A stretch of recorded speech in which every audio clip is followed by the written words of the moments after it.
Hey guys, Chris here, and I'm a Ukrainian Canadian. Today's December 12th, 2022. Now let's get over the news happening in Ukraine, shall we? So, first news I wanted to cover today is that a bridge in Melitopol was blown up. And according to pro Russian sources, this was the work of Ukrainian saboteurs and partisans that planted explosives on the bridge piers and columns, which obviously caused this destruction, as you can see here, a partial collapse of the structure. So this is interesting because Melitopol in the last few days has been targeted multiple times, whether by the HIMARS systems and now with partisans working probably in conjunction with the Ukrainian forces to perhaps cripple critical infrastructure for the Russians to protect the city. And I can definitely visualize in the next few weeks, if not months, a potential attack towards Melitopol just due to the fact that how important this city is. It's right in the middle of this land bridge, as I've explained yesterday, that has been created by Russian forces between Crimea and Donbas. So a very critical city. And I believe that the bridge that was taken down is somewhere around this area, although I could be mistaken because it hasn't been confirmed yet where exactly this happened, but it could very well be along this junction. So it's really great news to see that the partisans are still at work within Melitopol and still causing fear within the Russian forces. They cannot sleep well at night, that I can assure you, especially since yesterday's attack. So that's the news for that.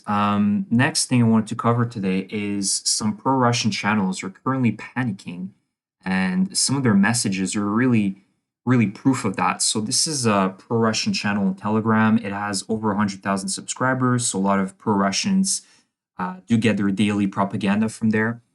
And so today, this is the original version in Russian, but this is the translated version. So I'll just read it out to you guys of what they're saying today.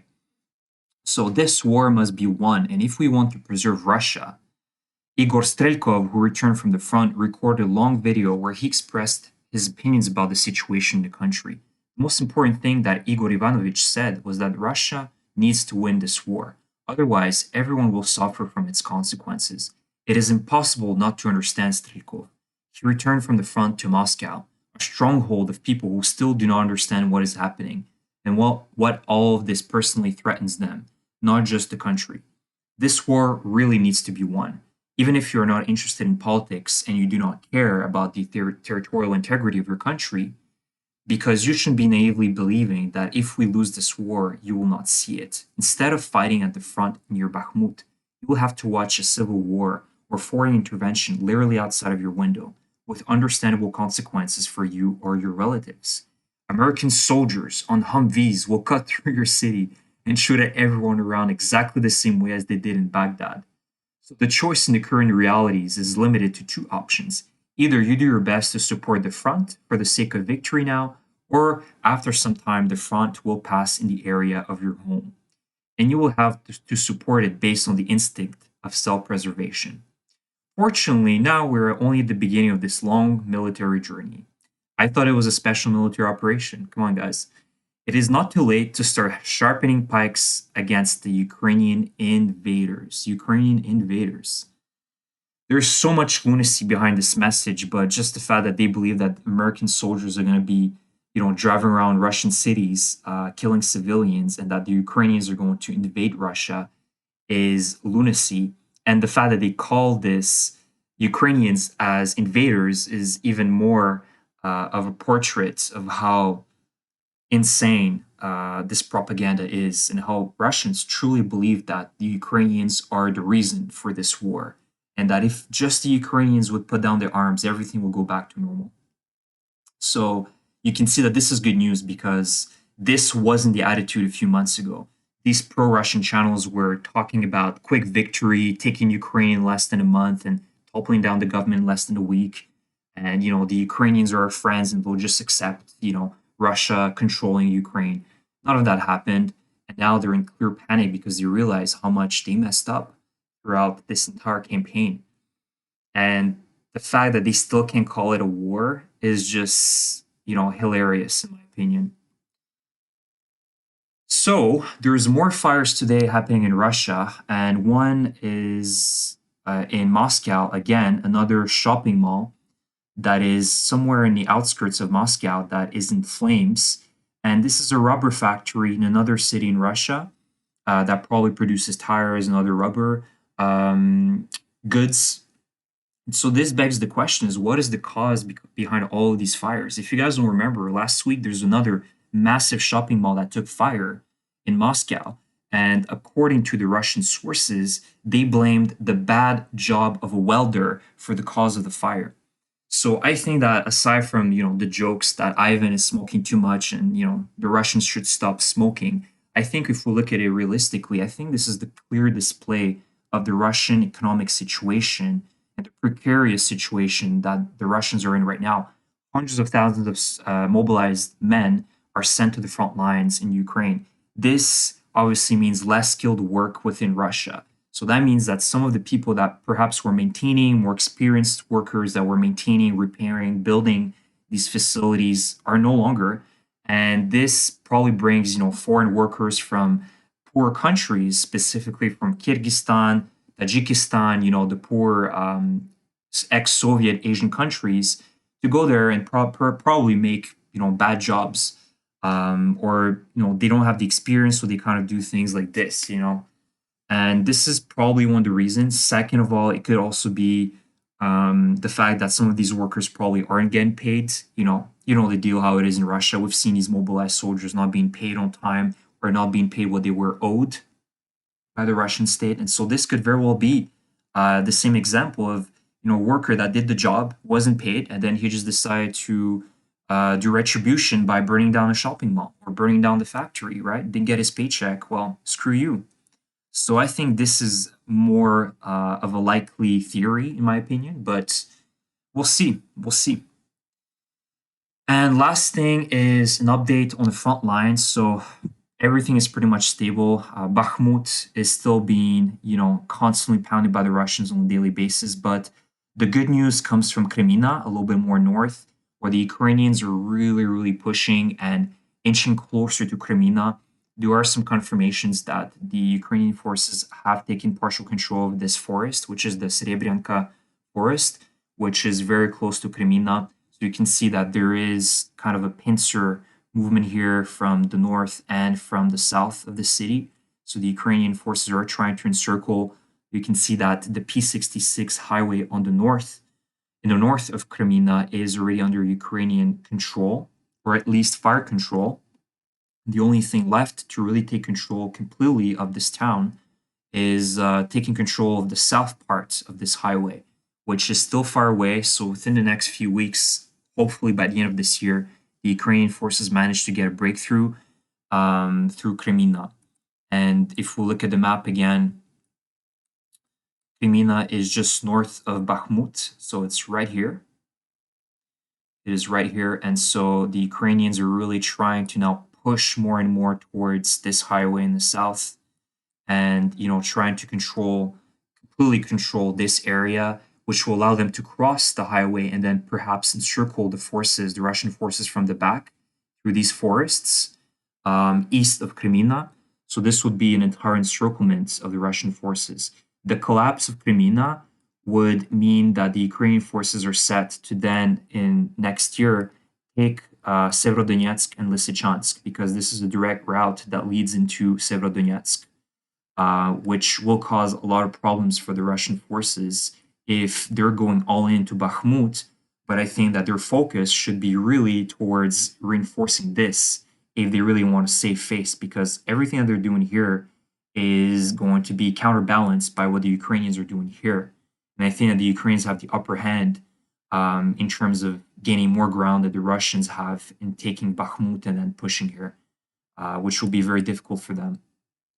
And so there are reports that the Russians are really getting close. As you can see here, they have fire control over parts of the city now. Again, they're throwing everything.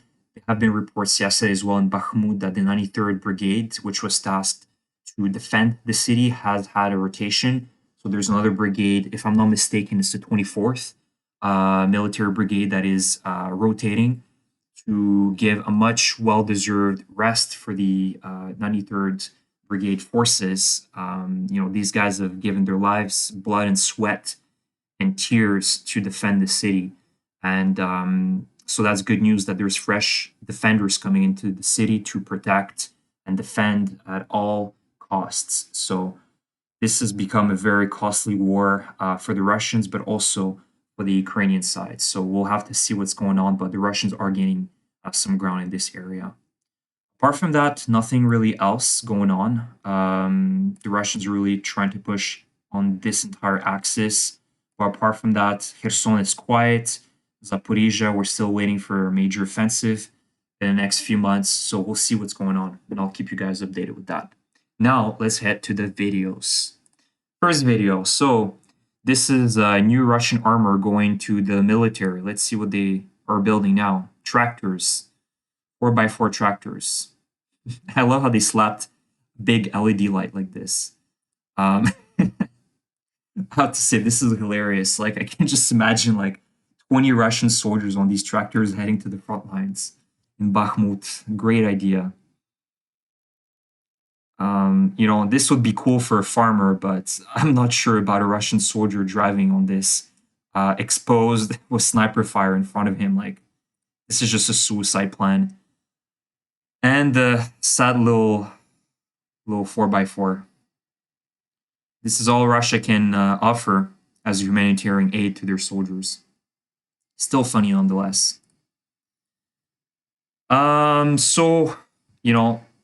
This guy has been appearing multiple times in Russian state media, and he's been saying the truth, surprisingly. Let's see what he has to say now. So Russia is incapable of solving these problems. What problems? What problems? The other guys say. Problems with shelling of Russian territory with attacks on Russian strategic facilities. We can probably solve these problems, for some reason we don't want to, says this host. So he says that, we can easily solve all the issues we have with the Ukrainians striking our facilities within Russia, but we just don't want to. It's difficult, right?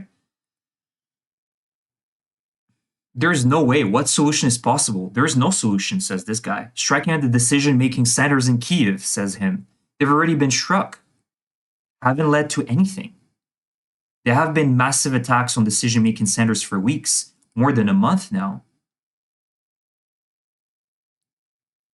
And, all these hosts are sort of like, no, you're not right. Don't say this. Please don't say this live, right? Because this is live. The energy infrastructure has been hit. Russia has struck the SBU, the General Staff Building. Does anyone really think